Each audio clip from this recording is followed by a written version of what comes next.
ഇന്ന് ലൈലത്തുൽ ഖദർ, റമദാനിലെ 27-ാം രാവ്. 1000 മാസങ്ങളെക്കാൾ പുണ്യം നിറഞ്ഞതെന്ന് ഇസ്ലാം മതവിശ്വാസികൾ വിശ്വസിക്കുന്ന ദിനം. ലൈലത്തുൽ ഖദർ പ്രതീക്ഷിക്കപ്പെടുന്ന 27-ാം രാവിനെ സ്വീകരിക്കാൻ വിശ്വാസികളും പള്ളികളും ഒരുങ്ങിക്കഴിഞ്ഞു. ഇന്നാ അൻസൽനാഹു ഫീ ലൈലത്തിൽ ഖദ്ർ വമാ അദ്റാക മാ ലൈലത്തുൽ ഖദ്ർ ലൈലത്തുൽ ഖദ്രി ഖൈറും മിൻ അൽഫി ശഹ്ർ തനസ്സലുൽ മലായികതു വറൂഹു ഫീഹാ ബിഇദ്നി റബ്ബിഹിം മിൻ കുല്ലി അംർ.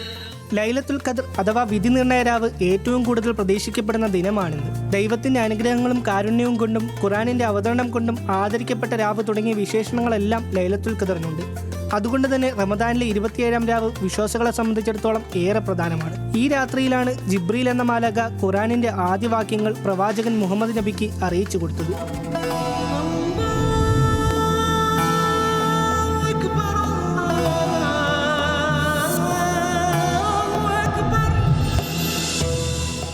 ഇന്നാ അൻസൽനാഹു ഫീ ലൈലത്തിൽ ഖദ്ർ. ഖുർആൻ അവതരിപ്പിച്ചിട്ടുള്ളത് റമദാനിലെ ഒരു പ്രത്യേക രാത്രിയിലാണ്. അതേത് രാത്രിയിലാണെന്ന് സൂചനകൾ ഉണ്ട്.